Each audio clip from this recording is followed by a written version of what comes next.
Good evening, friends. Namaskar and good evening to all of you. May I, on behalf of the Nehru Center, extend a warm welcome to all our guests this evening. We pay a tribute to a very special person and a very dear friend of the Nehru Center. But before I come to that, I'd like to remind all of you that the subscription to the Nehru Center booklet is now completely free of charge. So those of you who wish to subscribe to the booklet and would like the monthly program booklet posted to your doorstep, please just fill out the application form for subscription, which is on the visitors table, leave it behind or post it back to us, and you will start receiving the Nehru Center booklet at your doorstep. And I do hope that you will stay in touch with the center in all its forthcoming activities, particularly related to cinema. As you know, we celebrate the International Women's Day on the 8th of March with a conversation with Jaya Bachchan and Shyam Benegal here at the Nehru Center at 4:45 p.m. on Monday, the 8th of March. And we follow it up with a retrospective of Jaya Bachchan's films. And there will be several other cinema-related events in April and in May and June. And do look out for them on our website, nehrucenter.org.uk. This evening, of course, would not have been possible but for the great support that we have from the South Asia Cinema Foundation, Lalit Mohan Joshi ji, as part of the 10th anniversary special events that the SACF is planning through the year. Today we pay tribute to a great person who's an internationally acclaimed British Asian filmmaker. I mentioned a very dear friend of the Nehru Center, a writer, a broadcaster, director of 21 films, including the internationally acclaimed India, My India. He's also worked as a BBC News cameraman, Urdu broadcaster. I mentioned that he's a prolific writer in Hindi as well as in Urdu. And he is still celebrating life and writing scripts at the age of 90, which is so special. We put our hands together for Yavar Abbas ji. A very warm welcome to you, sir, to the Nehru Center,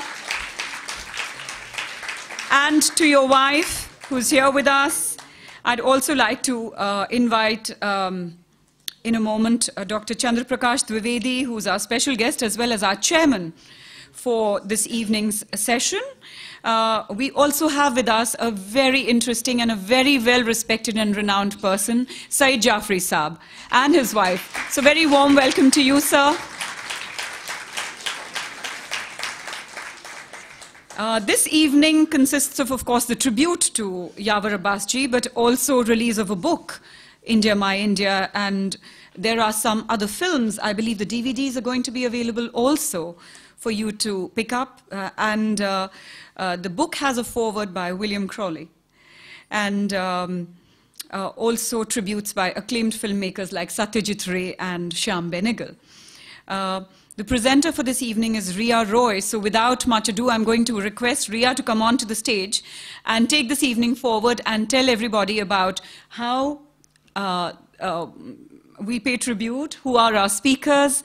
Our chair is already here, and are we showing any audiovisual clips as well? So Ria will take you through the evening. So may I request Ria Roy to please come on to the stage.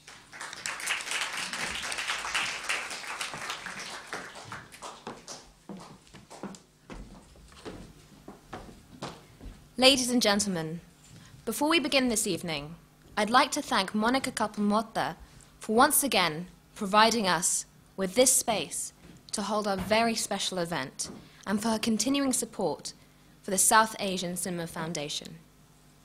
I would also like to thank our distinguished guests who have taken their time to be here today.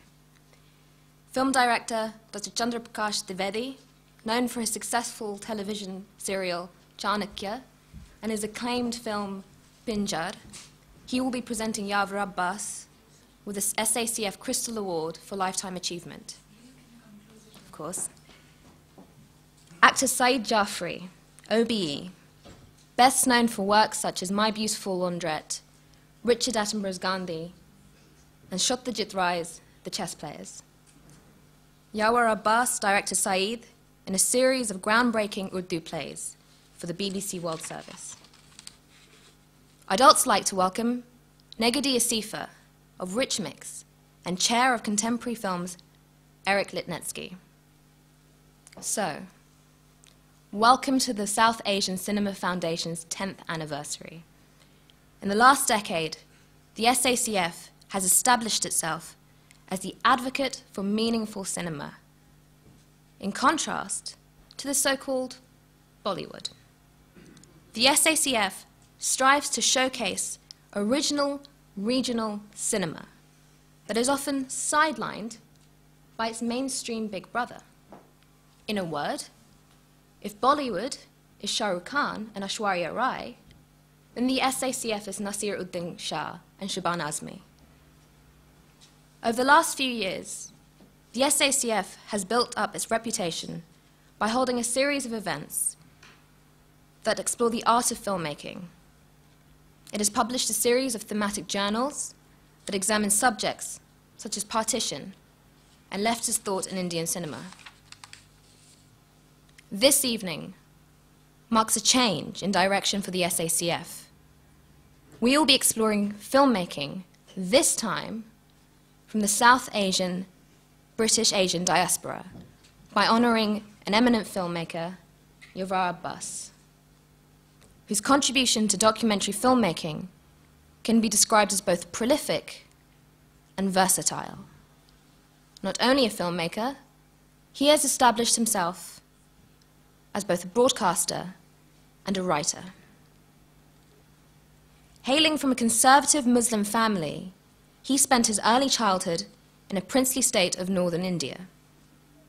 His artistic leanings came from his mother's side, who was a descendant of the legendary Urdu poet Anis of Lucknow.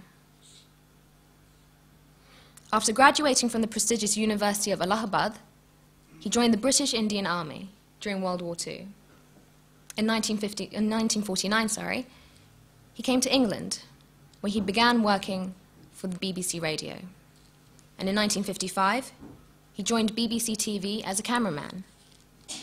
And then finally, in 1968, he became an independent broadcaster and filmmaker. His films are vistas of a post-partition India through the eyes of a starved exile. It is through him, to borrow his words, we see India with all its warts and pimples, with all its warmth and beauty. He notes with interest the ironies, the dichotomies, and her perplexities. In Gangamaya, he returns to India as a man of the West, asking, if all the trains and buses and ships and machineries were to suddenly vanish tonight, would India really notice? In 1966, equipped with a camera, a story, and the brutal memories of a turbulent partition, he produced his seminal film, India, My India, a poignant and personal account of his journey back home, having spent 17 years in England. He said, I did not leave India willingly. I could not bear partition. Satyajit Ray described the film as sincere, striking, personal, and intimate. We were expecting Pamela Cullen, director of the Satyajit Ray Foundation, but unfortunately, she couldn't make it, but she has sent this statement to be read. I am really sorry I cannot personally join in with the tributes to Yavar Abbas tonight. I have known him for well over 40 years and have always greatly admired and respected him and his very considerable contribution to film. It has never been easy to strike out independently, to make documentary films of one's own choosing. But with great determination and a touch of luck, Yavar succeeded in creating a very special niche for himself in documentary cinema. he certainly deserves this Lifetime Achievement Award, which is being given to him tonight. I do wonder how much greater and significant his contribution to Indian cinema would have been if only he had been given the finance and backing which he so richly deserved. Still, he's only just coming up to 90, so there's still time. Pamela Cullen is not alone in expressing her appreciation to Yavar Abbas. In the words of filmmaker Shyam Benegal, Yavar is an extraordinarily fine and cultured human being, a veritable Renaissance man. It is no wonder, then, that the SACF has chosen Yavar Abbas to receive the Crystal Award for Lifetime Achievement. If the SACF's ethos is to promote meaningful cinema, then surely he is the perfect candidate. Let us pay homage to someone who has played a key role in Yavar Abbas's creative output. Ladies and gentlemen, please show your appreciation towards Ms. Marian Abbas. Could an SACF member present Ms. Abbas with a token of our appreciation?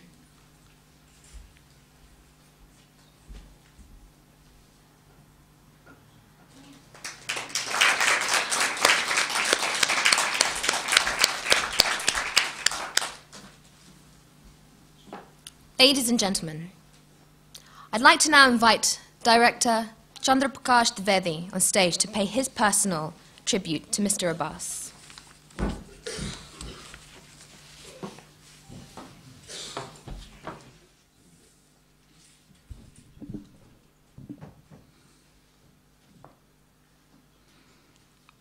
Some people speak too much and communicate too little. Some speak too little and communicate too much. Some observe silence and communicate all. My relationship with Yavar Abbas is a relationship of silence. Generally, when two persons meet, they talk or have a dialogue. They are not comfortable having no dialogue. In my opinion, if you are comfortable without having a dialogue, that is the best communication. I call it communication of silence. When I first met Yavar Sahib here in England, we were instantly connected, not because we talked too much.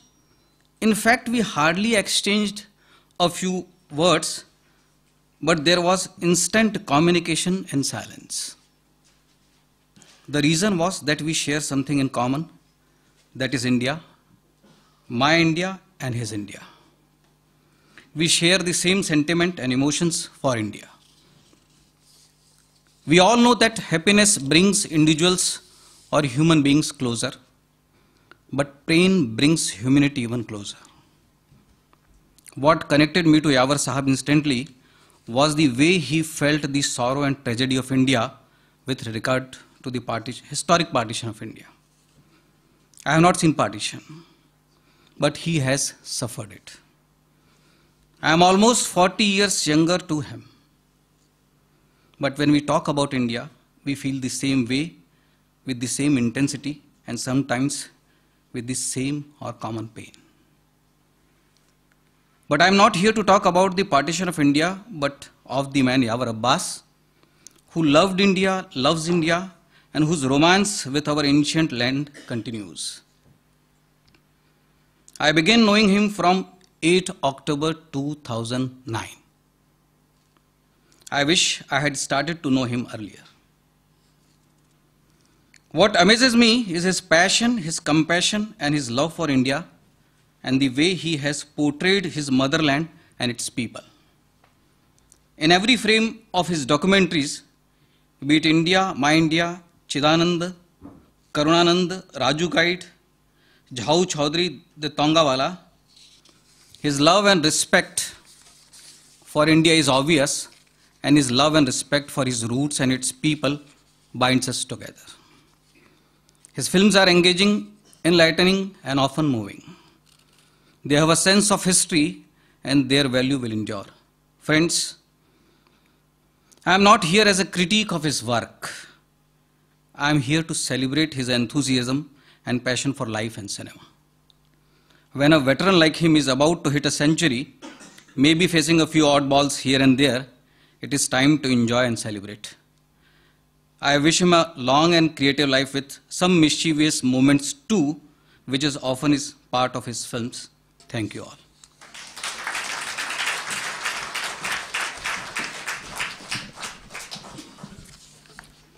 Thank you, Dr. Dwivedi. Ladies and gentlemen, before we invite Yavar to receive his award, I think it would be fitting to watch a short montage of his films, which has been kindly edited by Julian Lecoeur, who is here filming the event. So, Dan, if we could please have the montage.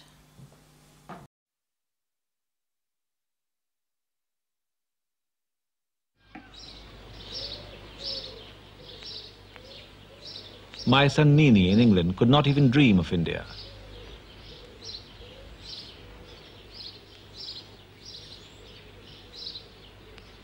Like his sister Anisa, he had never known the native land of his father. His river was the Thames, his hills the Downs, like his brother Shahzad.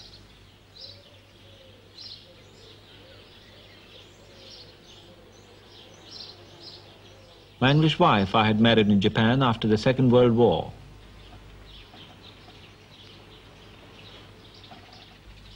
We lived in India only long enough to know the horror of partition, to know that the independence I had cherished and fought for was in the end to divide brother from brother. So we came to live in England, to make our home and to bring up our family there.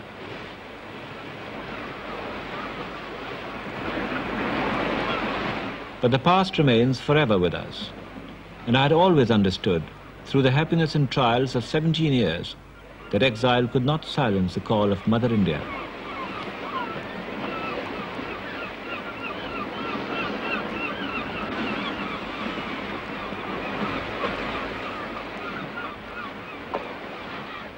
Until at last I was coming back to see my India, my other family.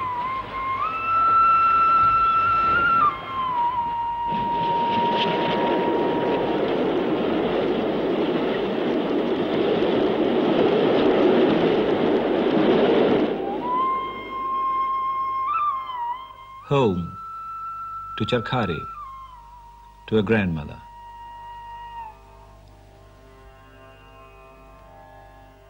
Home, to my family, to the embrace of a brother.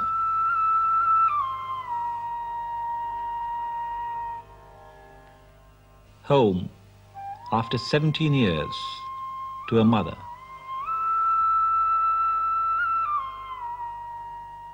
But only to the portrait of my father, who had waited in vain.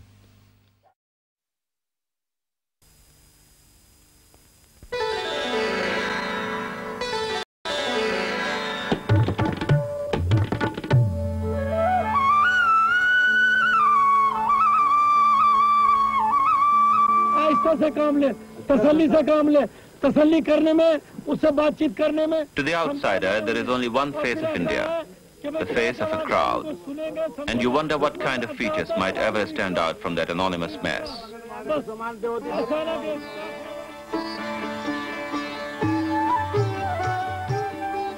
In the shadow of the great Jama Masjid Mosque in Old Delhi lie the remnants of a shanty town, scattered like litter thrown out by the gods.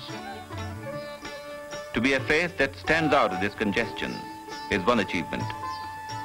To be a leader is another. Like Jhao Chaudhary, Tongawala.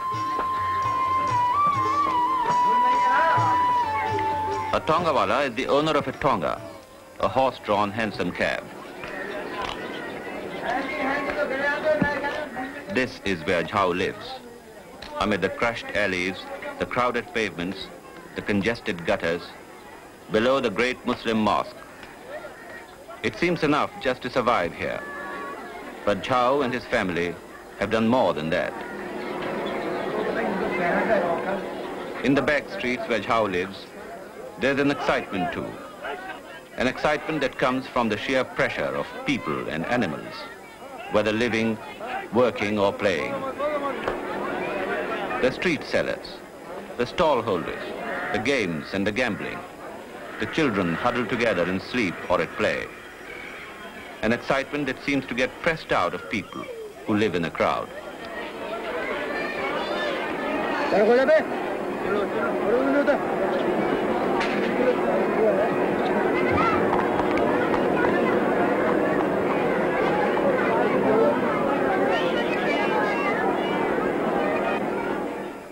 Jhao's home is half stable, half house. 12 horses, 3 wives and 5 children. But his horses are his big love, and they always come first, even in the most vital of domestic affairs, like morning tea. I first met Jhao at Amritsar, and now I had come to Delhi to spend a few days with him, an honored guest invited to share his home, and even his bedroom, but not honored enough to take precedence over his horses. Dressed in the saffron robes of a Swami, the highest order of the Hindu religion, his slight ascetic figure seemed incongruous in this world of hectic technology.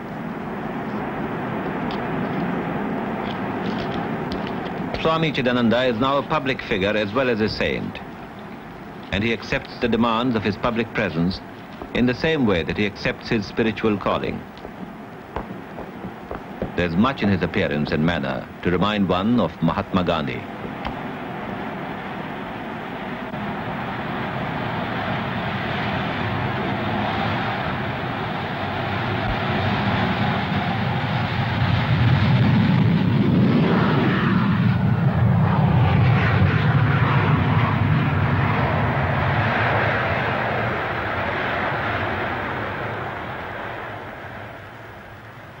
On the banks of the Ganges at Rishikesh, I have seen Swami Chidananda at his morning meditation. Rishikesh is a tiny town in Uttar Pradesh, in the foothills of the Himalayas.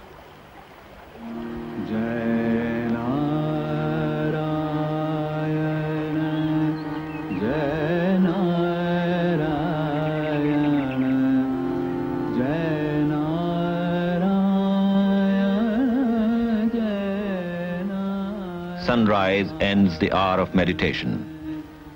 Those who practice yoga consider it auspicious to meditate by the Ganges, the sacred river of India. To meditate, to apply thought force consciously, to achieve harmony both within and without, to obtain control over the mind and the emotions, and thus to open the faculty of intuition. Echoes of the days when these pavilions resounded with the notes of the Shehnai, the Indian oboe, played by master musicians at the court of the Maharaja. A few miles downriver in the city of Banaras lives the maestro who has brought this ancient instrument to the notice of the modern world.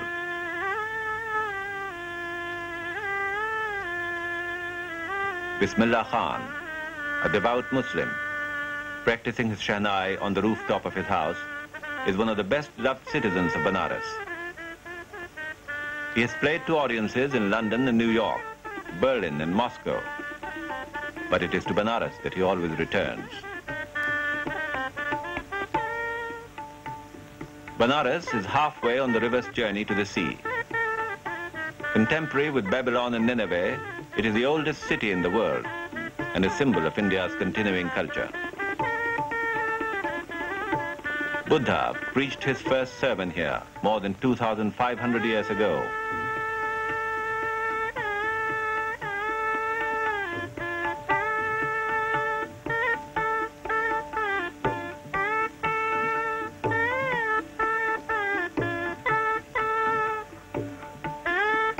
Down the centuries, sages and teachers have used Banaras as a forum.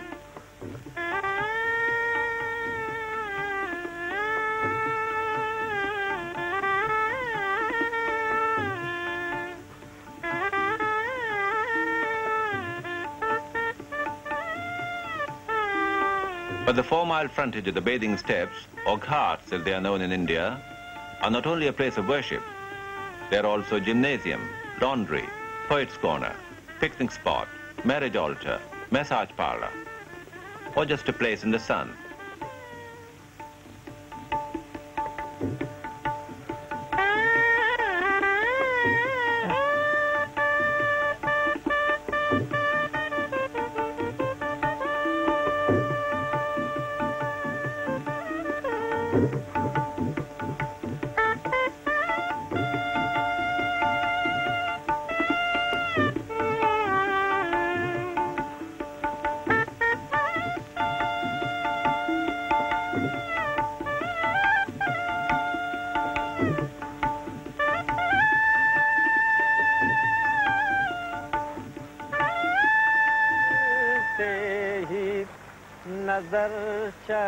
A gathering of poets is a commonplace here. All you need is a boat, some friends, and a love of literature.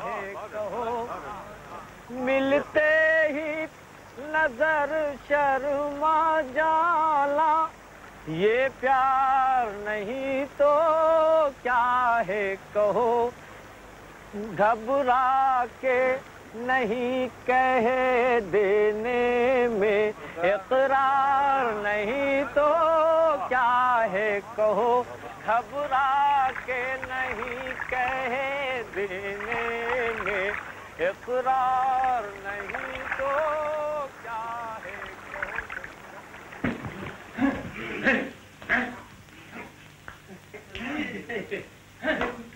The wrestling school here functions throughout the day.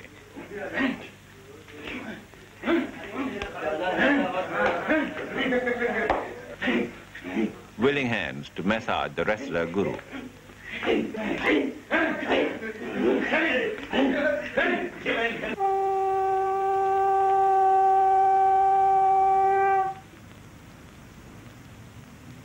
Banaras is not only a city of the Hindus, it has a large Muslim population as well.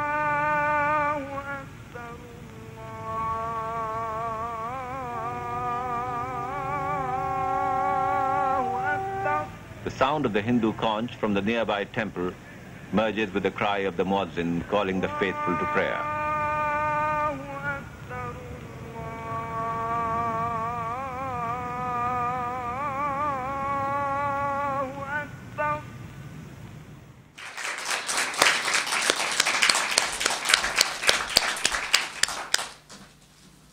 Yavar's films project ancient India's broad, all-embracing spirit, her universalism and pluralism that have been her hallmark for centuries, moving with as much ease among princes and bureaucrats and even those who have risen to exalted spiritual heights as with the common man on the street.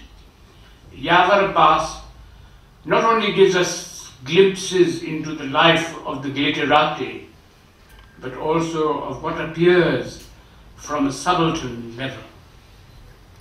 The quality and sincerity of his films have won him recognition and praise from the very best of Indian filmmakers, including no less a luminary than Satyajit Ray and closer to our times, Shyam Benegal. South Asia Cinema Foundation is delighted and honored to be associated with the filmmaker Yavar Abbas from the outset and to have chosen him for the SACF's very first Lifetime Achievement Award. Welcome.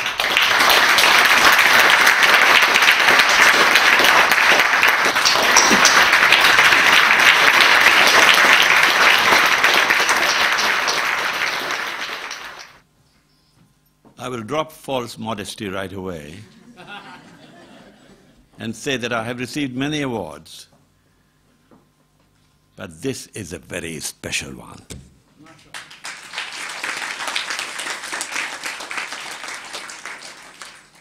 You know, I used to often complain to this man, what's his name? Lalit Mohan Joshi,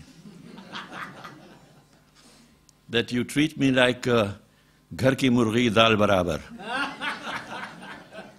है कोई mic लाल यहाँ जो घर की मुर्गी का तर्जुमा करे?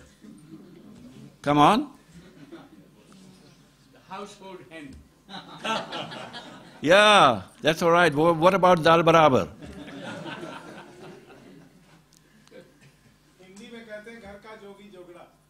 That's better. Right. That's better. Oh, roughly translated, a prophet is not recognized in his own country. Something like that. But it hasn't got the profundity and the sensitivity that you get in Ghar Ki Murgi Dal Barabar. And I have attended quite a few Lifetime Award functions. I'm going to attend one on the 15th here. There is another competition in town in BAFTA, of which I'm a member, where my friend Shyam Banegar is going to receive one. And I often used to wonder what would happen if by some quirks of fate somebody was stupid enough to give me one. What was I going to say? Well, contrary to what you are hearing, I really am speechless. And I say, I thank SACF from, if ever there was a bottom, from the bottom of my heart, and to say that I really am so deeply conscious of the enormous amount of hard work that has gone into it, not in giving me the Lifetime Achievement Award, but in the preliminaries and the preparations leading up to this event. This man has worked day and night, and he's a bit of a miracle man. I didn't think that he would come out with a book. I said, "What are you talking about, Lalit? You've got only a month in which you're going to come out with a book?" He said, "Never mind, sir. You just go along with me, and you will see." And he's come out with a book, and I have absolutely no shame at all in promoting this book. I am not going to be financially better off with this book, nor I don't think he is going to become a millionaire. But it really is on a shoestring budget, and I know what a shoestring budget is. I've made most of my films on one. Sometimes without the spring and just the shoe. So to come out with a book like this, I thoroughly recommend you, really. You go down, and if you have any sense at all, you'll buy this book. Grab it before it disappears. It's priced at £10, but with the great generosity that of which Lalit Mohan Joshi is capable of, he is offering it at £5. Now, what could be better than that? So, thank you once again, Lalit Mohan Joshi. क्या काम किया है तुमने वाकई? जीते रहो. Thank you.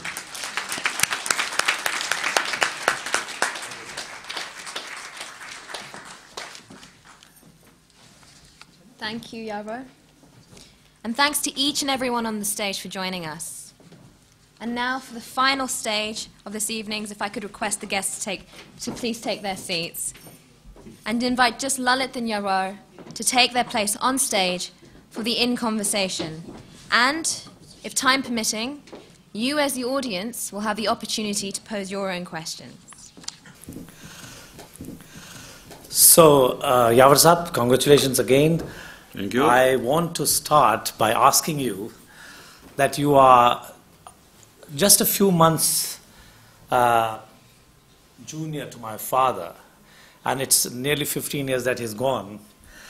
I want to ask you simply, what is the secret of your perennial youth?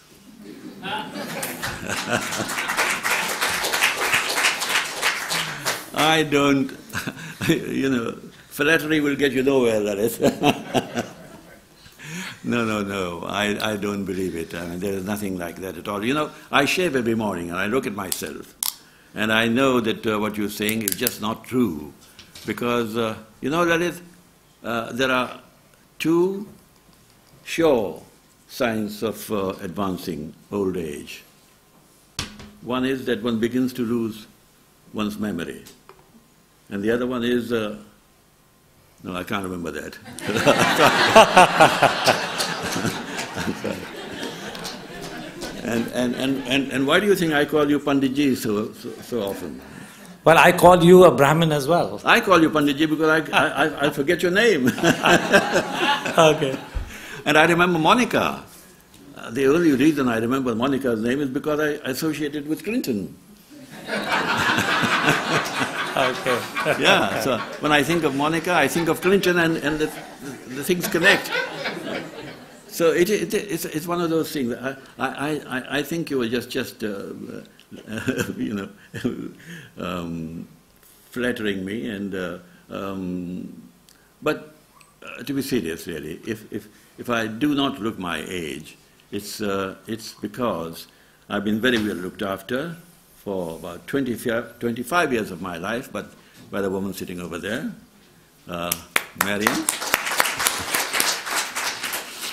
And again by my second wife, Hamida, who is not here and who died about 2.5 years ago in my arms. I've been very fortunate with my, it's difficult to put it, with my women, really. And I've been in love with such wonderful, wonderful women. But is that the secret of your youth? That's what I'm saying. Yeah, good. Yeah, precisely. But there are two women that have been very serious in my life. Obviously, Marian and Hamida, and because of yoga and these two creatures that I've been blessed with. That could be it. Well, I would like to honestly say that I will not flatter you all through the conversation. Right. I'll come up with some hard questions as well. So let me start by asking you a little bit about your, if I can say so, feudal background, about the family, and also about your mother's side, who comes from a great family of Anis, who you say was greater than Ghalib. Well, yes, there might be some ignorant people here who might disagree with that in the audience, but you see, you must never compare poets. I mean, nobody is greater or lesser than... Anis is an epic poet, and Ghalib is a little booklet it's called, Intikhab Ghalib. Well, the two things are not comparable, but Anis is like Shakespeare, and Ghalib is like Wordsworth and Shelley, whatever you like. All great poets, but different ones. But we were talking about my background. That's right. There is a risk here that I might digress into all kinds of things. So can I read from the book? If it is not too long, because we want to listen to you more. No, because I can't really. No, I'll try and keep it short. Okay. And I also want to... We do love your writings. Promote your book. Okay. I'll read it. I'll read the opening chapter of... Overland to India. Of Overland to India, right, yeah. I thoroughly recommend this particular piece. It's I say here, Overland to India. It's a whole complete picture of how I started from here and went overland to India, and what happened along the way, and how did India My India get made, all that kind of thing. Charkhari, where I was born nearly 90 years ago, and which is featured prominently in my film India My India, could best be described today as a one-horse town. It is a backwater which the tide of India's current progress has left untouched. But it was not always so. Back in the 1930s, when I was growing up there as a boy, it was a thriving place, as the capital of one of the premier princely states of Bundelkhand. The Bundela Rajputs had backed the right horse in the 1857 uprising and supported the British. So Charkhari was awarded the honor of a 21-gun salute, or was it 11 guns? But does it really matter? And the Maharaja of Charkhari acquired, in addition to all his other titles, the very special one of the faithful ally of the Queen Empress, or some such words.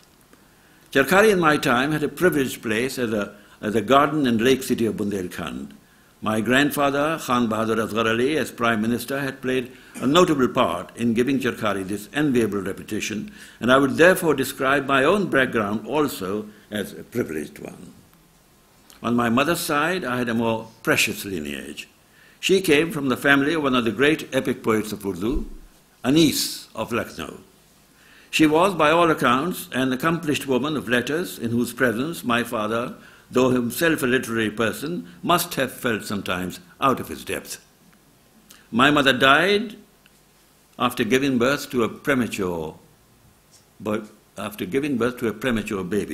who was not expected to live, but who survived to be 90 this year.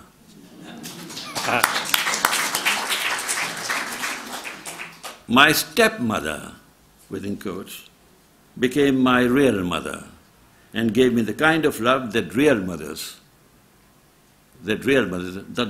not many real mothers would. I'm coming to the end. Mm-hmm. My own mother had never stepped out of the seclusion of her home until she was married to my father. She had never even set eyes on him, or any man for that matter, other than the closest members of her own family.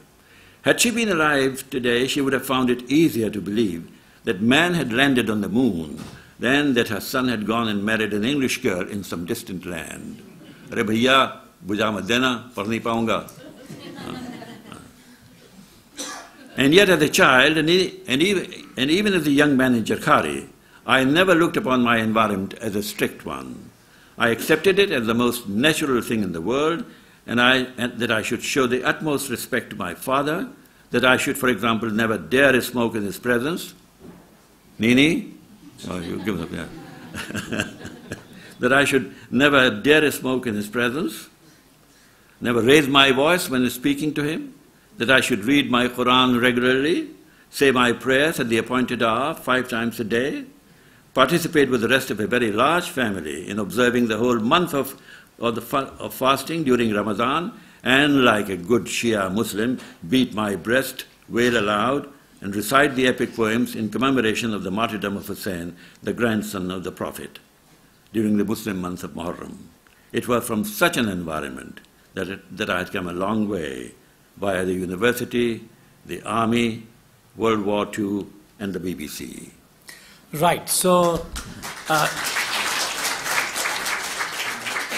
Yavar Sahib, if you came from such a great family of Anis on one side, your love for literature, what made you join the army of the government who has enslaved your country?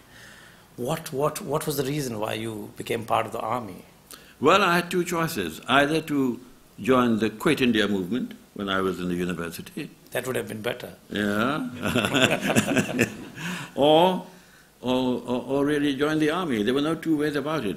And I thought very seriously, because I was at Allahabad University, which was the hotbed of Indian independence movement and the politics, and the home of my hero Yavar Nehru. And it would have been the natural thing, and I was part of the freedom movement, although I didn't go to jail. But at the same time, I didn't think that by joining the Quit India movement, I would either make the British quit, and I didn't think that there would be much really point of Indian independence if Mr. Schicklgruber, otherwise known as Hitler, won the war. It's simple as that. We were all, Nur Hassan, Professor Nur Hassan, who was my classmate and my childhood friend, he was very angry with me that I had gone and joined the army. But then I had these 2 choices, and I honestly believed that it was good for young men to join the army, because I knew that India was going to be free. It was not going to be free just by asking them to quit. It was going to be free somehow or other and that we had to be ready for that independence that was to come. And if I was lucky enough to be spared after the war, that I would be able to really do something and make my contribution to a free and independent India. Well, you were in the army, but what made you shift in the army itself from the force to becoming a cameraman? Yeah. That's part one. And the part two is, if you were so much in love with India, why did you leave India? Yeah. Well, the first one is very simple to answer. The second one is a bit more complicated. So I would deal with the first one first. It really was good luck on my part. I mean, I often used to get into scraps wherever I was, because I hated injustice. I hated bullying. I hated any kind of inequality. And when I still remember when I was commissioned. And I was commissioned, and being a Muslim, they asked me which regiment would you like to join, and I said 11th Sikh Regiment. So I joined the 11th Sikh Regiment, and after my training at Nowshera, which used to be the regimental center in those days of undivided India, after my 6-month stint at Nowshera, I was posted to a place called Jingar Gacha Ghat. I'll never forget that name. It's in East Bengal. I don't know. Don't ask me why I won't forget it. But can you forget a name like Jingar Gacha Ghat? No, I can't. Anyway, I was posted to this out of the. It's a no-horse town. I said one-horse town. This was a no-horse town, if ever you thought. And there I was posted at this place, and I was the only officer. In those days, they didn't have Indians as officers in the army. Their army. It was my bloody army, not their army, but they called it, they called it our army, the British Army. So I was posted to Jingar Gacha Ghat, 1 pip, 2nd lieutenant. I wasn't received at the airport very politely by the adjutant, whose name was Tom, and I was driven to the camp, and after having washed myself and got ready, I went to dinner in the officers' mess, and there was a whole table full of white faces in front of me. The colonel, the second in command, the adjutant, so and so, and just one officer, Indian officer, who happened to be a Sikh, and I had instant intuition with him, and I went and sat with him, and we were talking away in Hindi, in Hindustani, in Urdu, and the commanding officer, Colonel Bowman, I still remember him, he said, "Abbas, yes sir, what language are you talking in?" I said, "Urdu, sir." And he said, "You are not supposed to talk in this mess except in the English language." So I said, "Okay, we listened to it."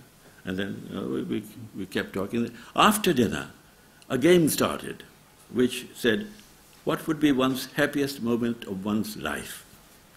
And the commanding officer said, when he meets his wife and children, when he goes back, when the war finishes, and the adjutant said, well, when I get onto my favorite launch, he was mad into sailing, and when I rejoined with my boat and things like that, and the second in command said, sir, Major somebody, sir, the happiest moment of my life would be when I get out of this bloody country. And I, from that corner, said, that's right, sir, that would be my happiest moment too. Right. And there was pin drop silence in the mess. And for the next 2 or 3 months, I was given the elegance treatment for the next 2 or 3 months. And eventually, I read an advertisement within the army which said officers needed to be trained as cameramen to cover the campaigns and operations as combat cameramen. And I applied for it. And the commanding officer and the adjutant who hated me gave me a glowing report. Yeah. And I was one of the 5 or 6 officers who were selected from the army to be trained as combat cameraman at the Indian Army Film Unit, which had just been set up, which was, incidentally, the very same studio in which in 1967, I showed my film to Satyajit Ray in the Tollygunge Studios in Calcutta, because he had taken over. The Indian Army Film Unit Studios had been taken over by Satyajit Ray's outfit eventually. Can I come here, because I want to ask you something before that, before you come to India, My India. This is a bit of a controversial bit, because you have always held the belief that partition was wrong. Yeah. And it's a very, very sensitive subject. Yeah. We are all friends here. Yeah. But I want to put it very, very straight that if you think that, firstly, why do you think the partition is wrong? And your comment for the last 20 years, you say that partition should be annulled and there should be unification. Now, what has happened that our friends from Pakistan, they may think, and some of them they think, that you are anti-Pakistan. And your friends, many of our friends from India, they rightly or wrongly think that maybe you are talking about unification because you want a majoritarian Muslim rule. So how do you react to that? Well, I was hoping that you would forget the second question there. But you've come back to it, and therefore I'll have to answer it. I'm a little bit reluctant here, because I think it's such a big, vast subject that if some of my people here didn't throw me out because they may not like what I'm going to say, I have said it time and time again in my writings. I love Pakistan. I really do. If by Pakistan you mean not the concept, but the land and the people of Pakistan. I mean, how could I do otherwise? They're part of my blood, part of my genes. They are. They speak the same language. They eat the same food. They dress the same way. They breathe the same air. And you have also shot The Birth of Pakistan. Yes, I have indeed. The first film that was made there. So anyway, what I was going to say is that I am not against Pakistan. If by Pakistan you mean the people and the land of Pakistan. But the concept of Pakistan, yes, I'm dead against it, because it is a crazy idea. It's an absolutely, I've come prepared for it, because you might ask me this. I've come prepared. That's not very long, is it? No, it's not. No, it's not. You know, this mischief was started in this country here, in England. There was a gentleman called Chaudhry Rahmat Ali, a Cambridge student. He came up with this bright idea, and but come back to, who has thought of this crazy idea? The original invention was the product of the fertile imagination of a Cambridge student, Chaudhry Rahmat Ali, who wrote a pamphlet in 1935 entitled Pakistan, the Fatherland of the Pak Nation.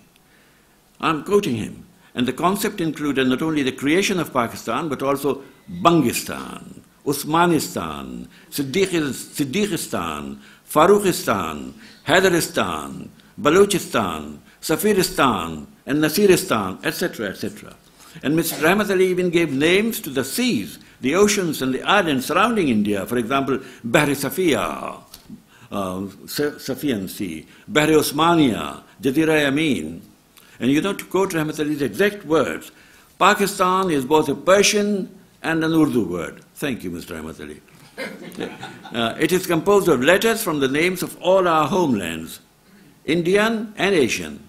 And he goes on, that is Punjab, P for Punjab, Afghania, Northwest Frontier Province, Kashmir, K for Kashmir. And you know what I stands for in his? Iran.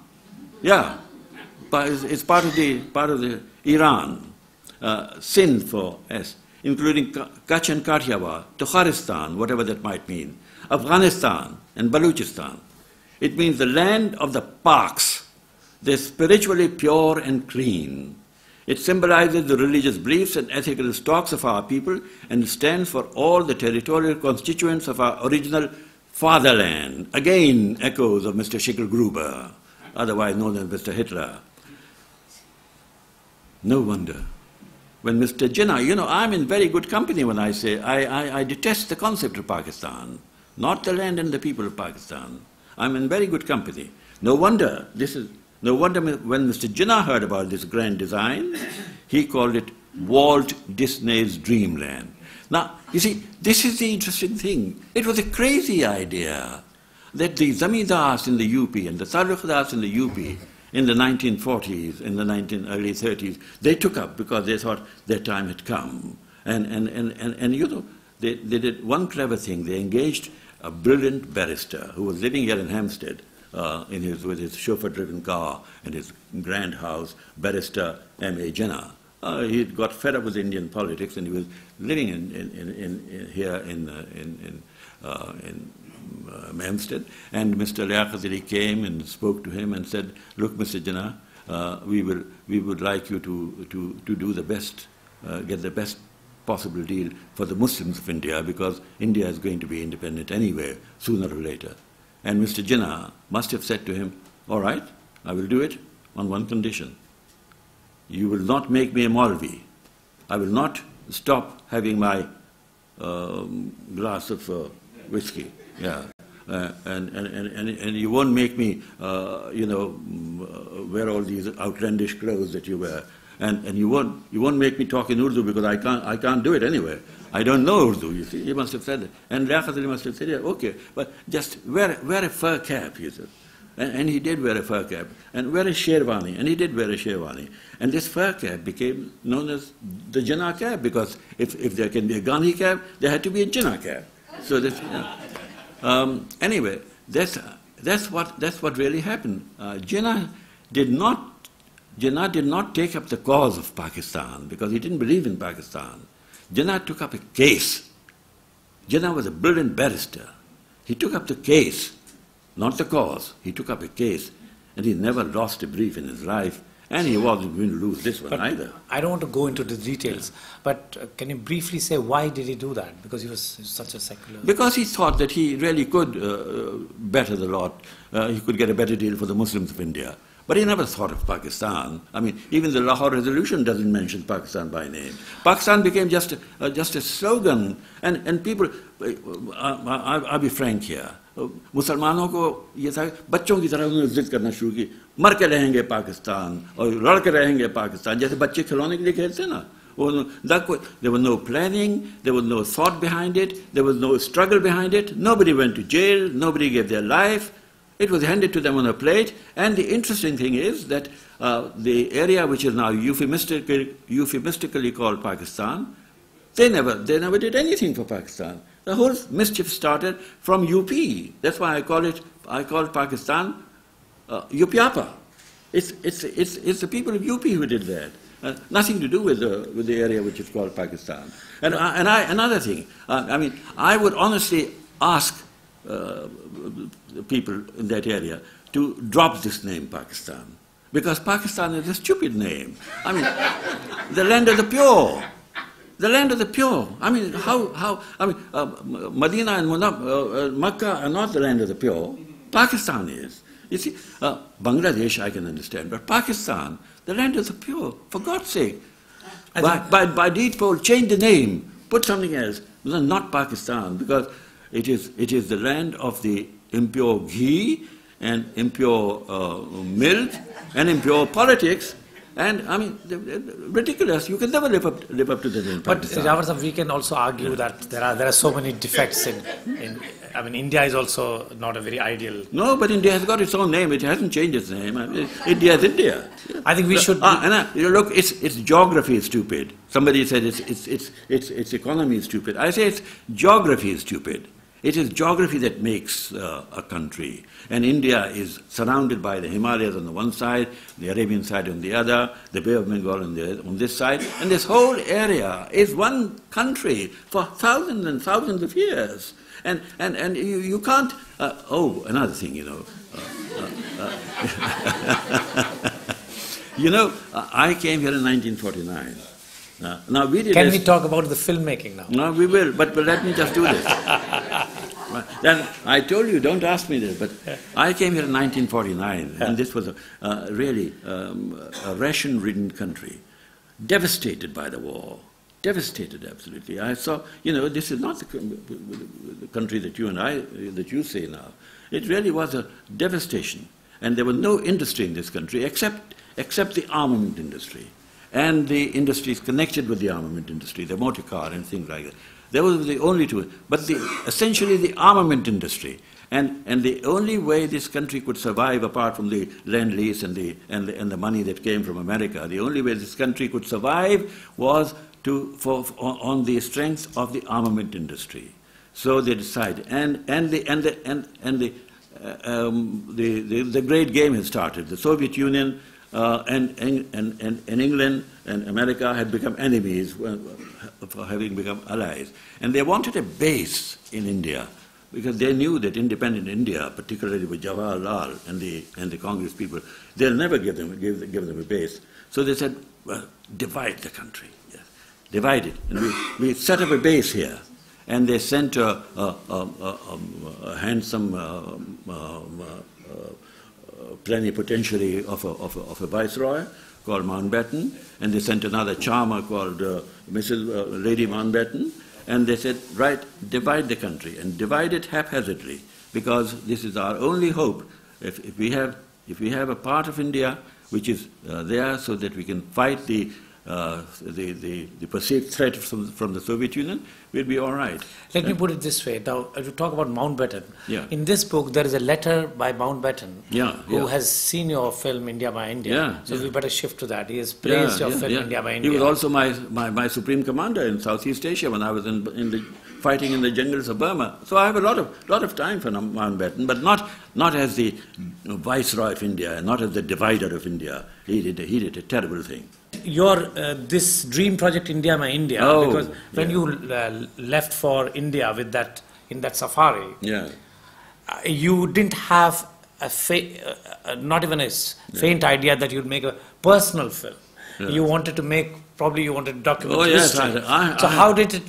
I mean, it will be interesting for us to know, how did India My India, I'd been trained in British television, and I had written out a very elaborate script, interviews with Pandit Jawaharlal Nehru, interview with his sister Vijay Lakshmi Pandit. As soon as I arrived in India, before I could start really shooting, my brother arrived. Very interesting pieces there. Must read it in the book. I haven't got the time. My brother arrived. Then a sister arrived from Aligarh.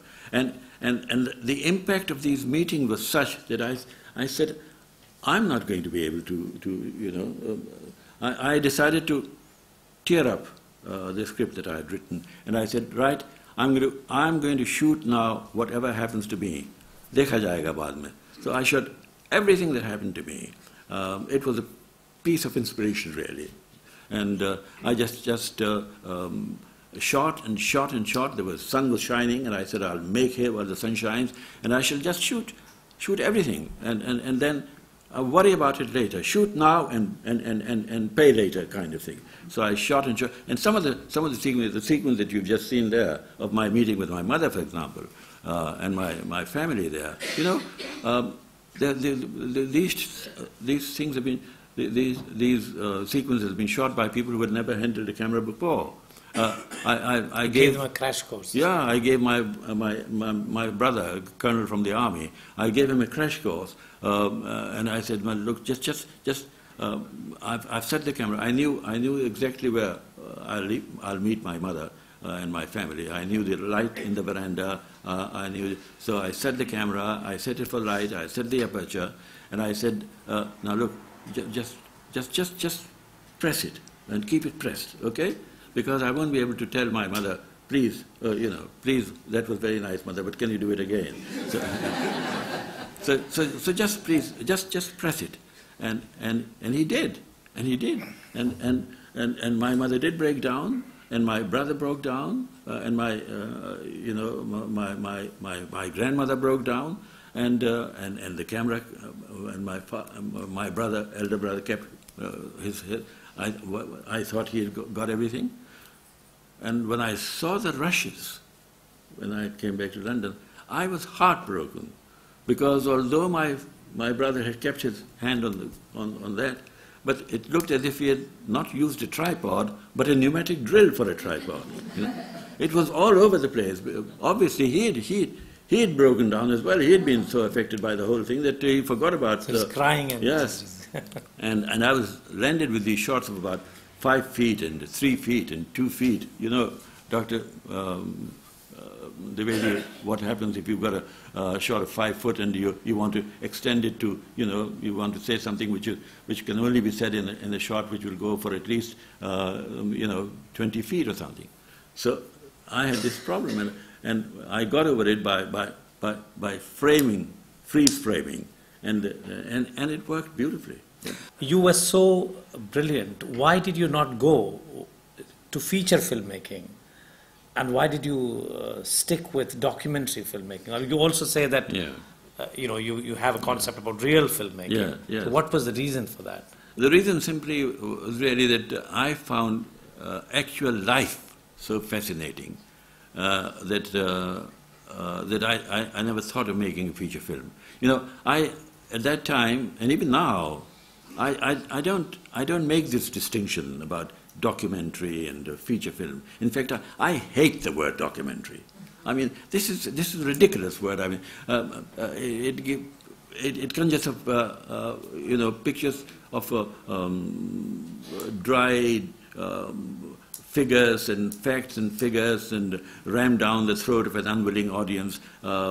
Films about problems rather than people, and documentaries are something that you avoid, something that you see at home or between cups of tea and all that kind of thing. I don't accept that distinction. I say that a film is a film is a film is a film. Whether it's, you call it documentary or a feature, whether it's 35 or 16 millimeter. Somebody asked me, what's the difference between a 16 millimeter and a 35 millimeter film? And I said, 19 meters. You know? Yeah. Anyway, so I don't accept this. The test of a film is, does it involve you? I mean, some of the shots there are out of focus. Partly because it's been run with bad print. The test of a good film is not whether it's a feature film or a documentary or a 35 or a 16 or a Todeo or a 3D or whatever. The test of a good film, the test of a film is, does it involve you? Does it make you forget that you're watching a film when you're watching a film? Does it move you? That's the test of a film. It doesn't. You moved from, in documentary filmmaking, you've also made many films which were exploring Hinduism. Yeah. I mean, you are a devout Muslim. You are known all over the... I wouldn't say that. No, that's dangerous. and you have... But I'm a Muslim, yeah. Devout, I don't know. You are known. Shyam Benegal told me that you are the internationally best person who can read Mercia and keep people in thrall. But then you also love your scotch, your red wine, and women. And you are also... So which is the real Yavar, Abbas? Well, that is the real Yavar. There's nothing wrong with wanting women and loving women. I mean, the real Yavar is the one that you've just been describing. Yeah, but I want to know your exploration of how are you influenced by? What do you think of Hinduism? You know, it's very extraordinary that a person of your background made films like Chidananda and Karunananda. Because I accept, nobody has the last word really. People who say, this is the last word, this is the only word, this is the only truth, that is wrong. And people call Hindus kafirs. That's stupid too, because Hindus are not kafirs. Hindus are also, I consider Hindus also to be the book of the word, to be the people of the book, because they've got a book. The Vedas are a book. There is a divine revelation there too. So to make this distinction about Hindus and Muslims, it's absolutely ridiculous. I mean, They are the ancient civilization like that, ancient people like that. Without, I mean, I know the caste system. I would do away with that. But forget about that for the time being. Otherwise, we'll be here all the evening. But Hinduism is a great religion. It's a great religion, and I respect it. And I respect the tolerance there. I respect. You know, India is the only country in the world, perhaps, that has not attacked another country. I mean, don't talk about after partition, that's a different thing. But before partition, before, in all this 5,000 years of India's history, India has people, people of India have not gone in and attacked and invaded another country. This is, people forget that.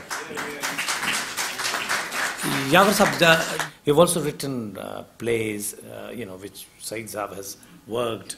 Yeah. So what is your strong point? Are you basically, you consider yourself a writer? If you had not been a filmmaker, I sometimes feel that you would have been a very good fiction writer or something like that. Maybe, but I think filmmaking is a compulsion. I won't call it a vocation, that's highfalutin and all that. It's a compulsion. I mean, if you are a filmmaker, somehow you've got to, there is a film inside you, you've got to make that film. It's a compulsion. And a film is something. It's not just commentary. I know Satyajit Ray has praised the commentary very much, and I have spoken the commentary reasonably well, I think. But a film is not just if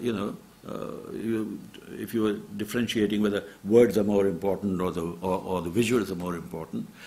In my kind of filmmaking, it's a composite whole. It's the words are important, the visuals are important. But in a good film, if there is commentary, it should be the film should be such that you should forget about the commentary. If there's music in it, you should forget about the music. It's a composite whole. The music and the words and the pictures and the sound effects. It's the whole thing makes a film. And when you achieve that, so that when you're watching a film, it doesn't matter whether it's Rahman's music or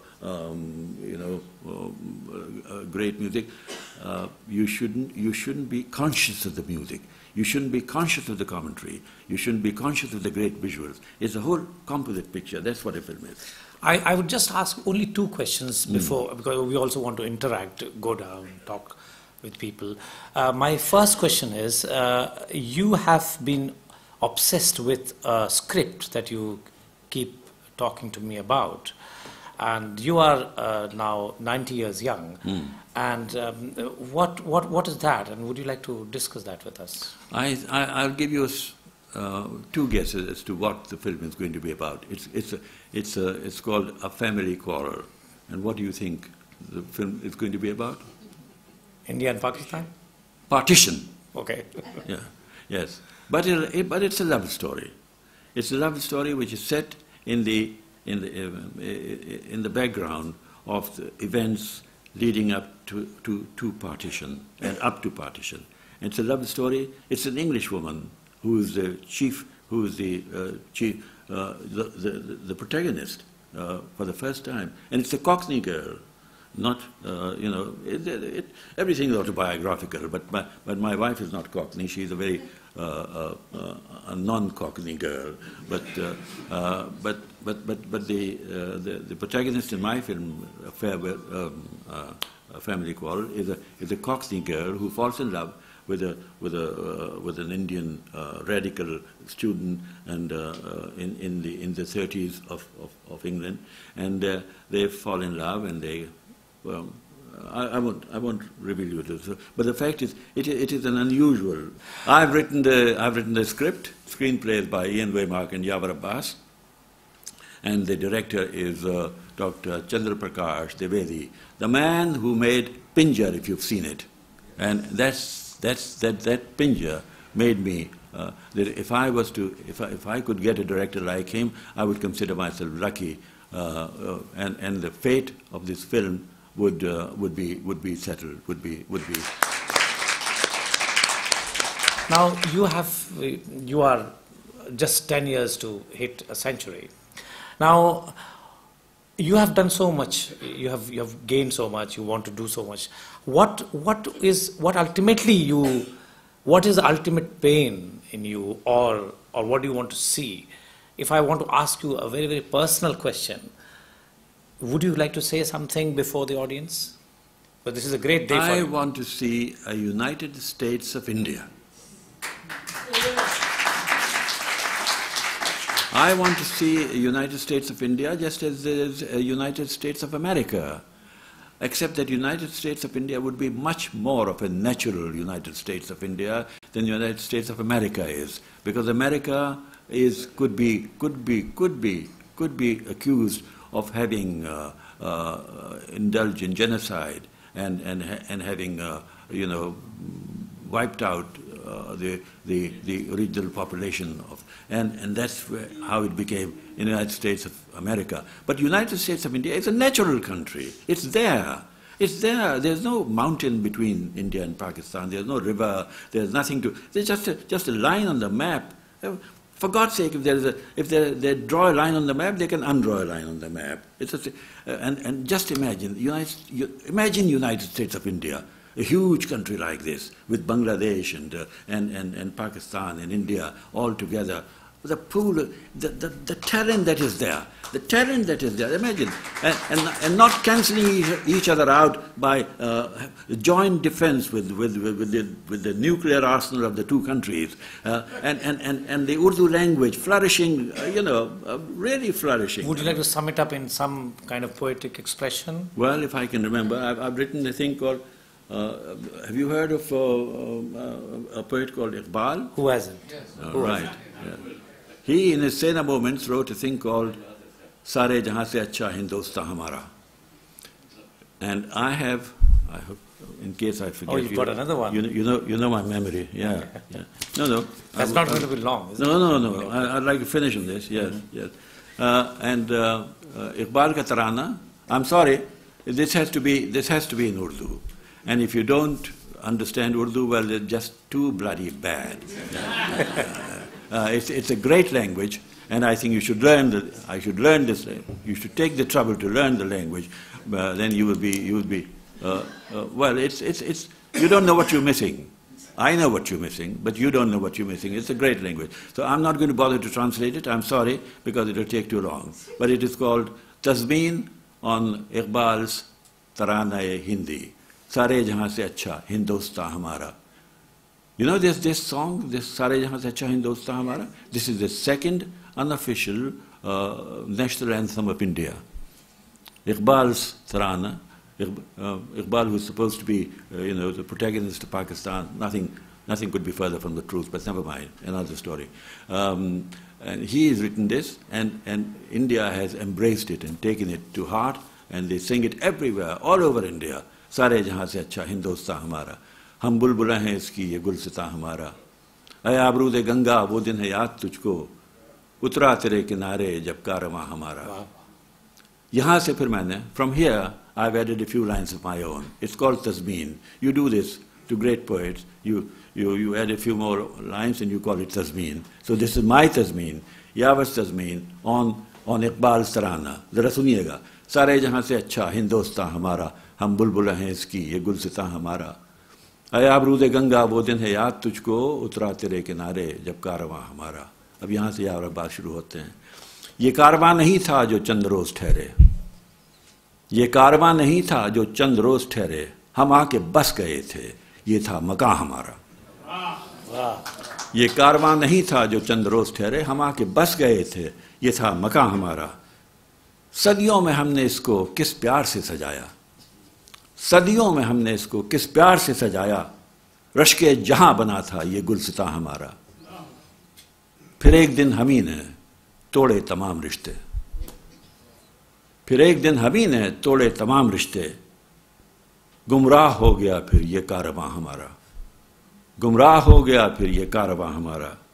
धोखा दिया था हमको उल्टा सबक पढ़ा के, धोखा दिया था हमको उल्टा सबक पढ़ा के, मंजिल न अपनी कोई न सारबा हमारा. लेकिन भटका हुआ मुसाफिर, भटका हुआ मुसाफिर लेकिन भटक भटक कर, भटका हुआ मुसाफिर लेकिन भटक भटक कर, खुद ढूंढ लेगा एक दिन रोशन निशान हमारा, खुद ढूंढ लेगा एक दिन रोशन निशान हमारा. उस रोज फिर कहेंगे और मिल के सब कहेंगे और जोर से कहेंगे, सारे जहां से अच्छा हिंदुस्तान हमारा. Thank you very much. Ladies and gentlemen, I'm really sorry. I thank all of you. I think we will not have any question and answer. We'll rather go down so that you can talk to Yavar Saab. And I would thank Ria, and I would ask her to do a vote of thanks, please. Thank you. Gosh, time went.